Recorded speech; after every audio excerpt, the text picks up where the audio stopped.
Have you been wondering if scheduling your posts for Instagram might be the right option for you? But then again, I've said in the past that you shouldn't schedule posts to Instagram because it's really bad in the algorithm to just drop a post and not engage at all. Well, today I might need to take back something that I said. So keep on watching to find out about how I have been learning new things about the Instagram algorithm and the benefits and the disadvantages of scheduling your Instagram posts. Hey, welcome to my channel if you're new here. My name is Steckly, and here on YouTube, I love to share all of my tips and hacks about social media marketing and content creation. Make sure you hit the subscribe button so you don't miss any of my future videos. I try to upload twice a week, and I wouldn't want you to miss a single one. I am so excited to be back to filming videos. I know it's been a little sparse on my channel lately, but I have recently hired a new assistant to help me with my business, and I'm so pumped to be able to dedicate a little bit more time to creating awesome content for you guys. So just really excited to be back. Also, I have a new addition to the background, which is this fun, colorful light that changes. How cool is that? Anyway, I think I'm gonna set it to match my lipstick color for now.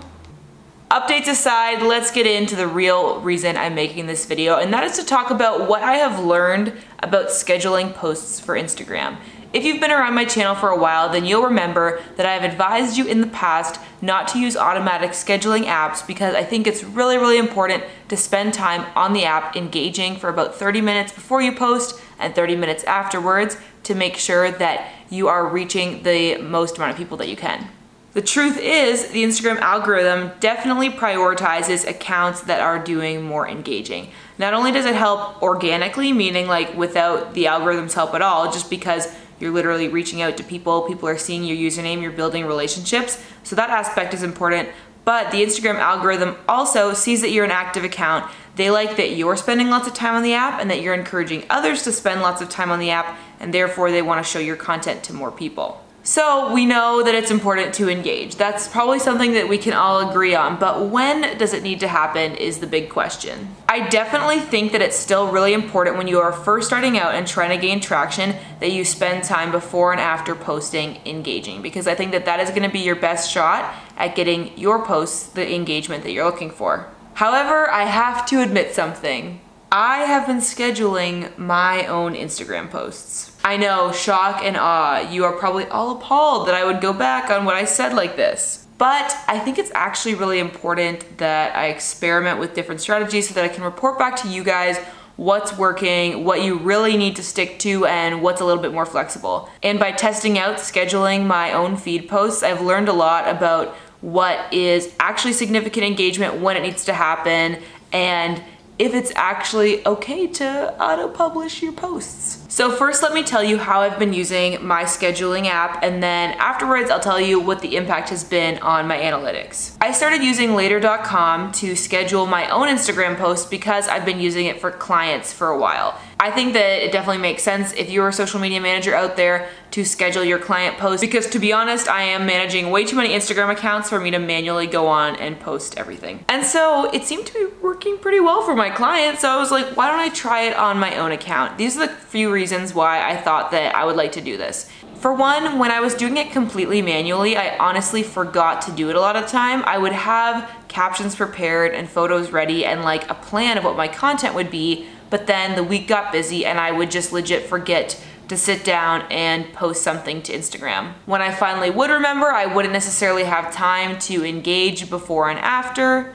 And I just found myself being less and less consistent on Instagram the busier that I got because I didn't have anything reminding me to post. I also found after months of experimenting and posting at different times of day that noon EST on weekdays seems to be the time that most of my audience is online, and I don't always have the time to go on and engage and post at that time. So I decided to try out scheduling my posts. The reason that I like Later so much is because after it auto-publishes your post, it will give you a notification saying a post has successfully been published to @Steckly. See it now, and if you click on the notification, it'll direct you to the post.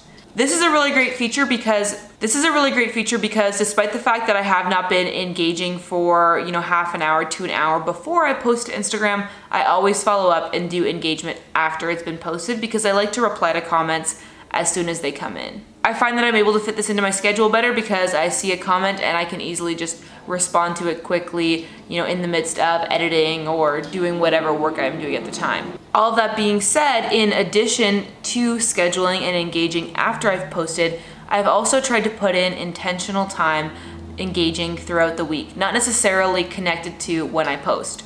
Therefore, trying to keep the total amount of time spent engaging on the app steady from whether I was posting manually or auto-publishing. And here's what I found. If you continue to put in the same number of hours engaging on Instagram, whether it is before and after you post or whether it is a random other time during the day that it suits you, I think that you're gonna get the same results. I think that it is so important, and I cannot stress this enough, to spend lots of time engaging, community building, relationship building, whatever you wanna call it, on Instagram throughout the week. That is gonna be a huge factor in your growth. But at the end of the day, it doesn't matter if you're doing it before or after you post, as long as you do it at all. All of this being said, this is coming from my experience of my personal account, which is just over 6,000 followers. I can depend on having a certain amount of engagement without really having to seek it out and really work for it. I mean, I worked for it to get to this point. But I think that if I was working on a smaller account, like my own account a year ago, it would still be really important to do that engagement work before and after the post, just to get that post seen by anybody at all. So this is what I've found in my personal experience, and I find it really encouraging because I know that if I was trying to stick to my own memory and my own scheduling and the manual posting situation, I know that I would be getting less engagement overall because I would be posting a lot less often. So now I try to use later to schedule feed posts 2 or 3 times a week, always at noon, because I find that that is when most people are online. I think it's like the lunch break Instagram scroll. And as long as I continue to engage throughout the week, the same number of hours, I don't think my engagement has seen much of an impact. So if you're the kind of person that feels stressed out by having to remember to post to your feed all the time and the manual posting thing is making you actually less productive and less engaged overall, then I would encourage you to maybe try this out. Do a trial for a month or so and try to keep the same number of hours of engagement up that you've been doing all along, whether or not it's surrounding when you post a photo. And then check your analytics after you've done it for a month and try to compare and see if you've noticed a real difference by switching to the auto-publishing thing. Honestly, this is what it's all about on Instagram. It's trial and error and making sure that you dedicate enough time to whatever new strategy you're attempting to actually get meaningful data out of it. If you do something for like a day or 2 days, you can't take that as a true sample size because you haven't tried it enough to see if it was just a fluke or there was some other reason involved. So make sure that you try this for at least a month before you compare to your previous strategy. And also, if you really like the manual posting thing and you think it's working well for you, then don't necessarily just change because I said that it also works. The reason I do the scheduling thing is because I can't keep up with posting photos manually, and so I need the app to remind me, but I like pay the app to remind me. So I pay for a subscription to later.com. So if you like manual posting and you know your account is thriving with that, don't go pay for a scheduling app. But this video was basically just me telling you, y'all have permission to schedule your Instagram posts. It's all gonna be fine. And I found that it's worked really well for me lately, so maybe give it a try. If you're interested in looking into scheduling apps, I use Later, but there's lots of other options like Plan with 2 N's, Planoly. Just go out and look for what will work best for you because I don't have affiliate links to any of these. Thanks so much for watching this video. I hope that you found this advice helpful. If you did, make sure you give this video a thumbs up and go check out this video that I made about making a content calendar. Once you make a content calendar, you can schedule all those posts into your app of choice and let your feed run on autopilot while you're spending time engaging, of course. But before you go head over there, make sure you hit the subscribe button so you don't miss any of my future videos. Like I said earlier, I upload twice a week and I wouldn't want you to miss a single one. As always, I hope that you are having adventures and following your dreams, and I'll see you in the next video. Bye!